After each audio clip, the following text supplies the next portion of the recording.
Olha, Gramsci falou o seguinte: não tome quartéis, tome escolas. Antônio Gramsci é um filósofo teórico dos comunistas italianos. Ele entendeu que Marx estava errado, porque ele propunha uma revolução armada, não dá certo, porque os capitalistas geralmente têm mais armas do que os comunistas. Então, o que ele fez? Vamos pela cultura. E a cultura, o principal portador de voz na cultura é o professor. Porque ele vai formar o médico, ele vai formar o jornalista, ele vai formar o padre, ele vai formar o pastor, ele vai formar todos. Então, se você pega a classe dos professores, você pegou a sociedade toda. E foi o que a esquerda fez desde a década de 60. Pegou os professores, doutrinou, fez com que eles se tornassem visíveis, aplaudidos pela mídia. Então, você pega todos os professores aí, Leandro Carnal, Cortella, não sei o que, todos os professores que têm best-seller, né? Que têm livros lançados, todo mundo quer ser um best-seller da esquerda.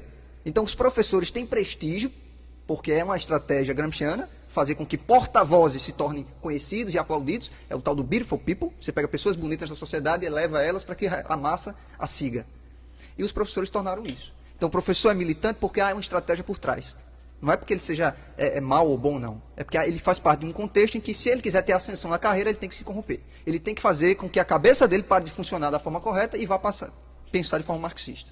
Então, o professor foi utilizado como uma ferramenta. E aí entra aquela tal idiotas úteis. Te uso e te descarto. Então, o professor começa a observar, hoje, é a libertação da classe dos professores, da classe educacional, é isso. Que eles foram usados durante o processo do governo do PT, Fernando Henrique até, antes, né, porque ele é um baita gramscista, o Fernando Henrique Cardoso, e hoje eles percebem que toda aquela teoria não valeu a pena. Nós temos um índice educacional péssimo, crianças com diploma, pessoas com diploma trabalhando em posições que não deveriam. O cara é advogado, mas trabalha de Uber.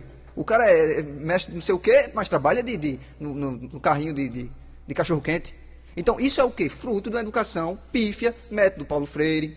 Né? Então, os professores são pessoas do bem, são pessoas importantíssimas na sociedade. Agora, como toda ferramenta social na cabeça de um revolucionário, o professor foi usado.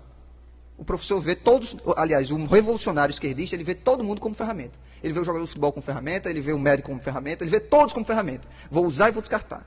E os professores fizeram isso. Aconteceu com os professores.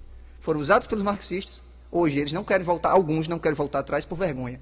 Venderam muito livro, ganharam muito dinheiro, se tornaram PhDs em tudo, mas estão no lado da mentira. Mas de aí, se você abrir mão da mentira, você perde cargo, prestígio, dinheiro, venda de livros, tudo.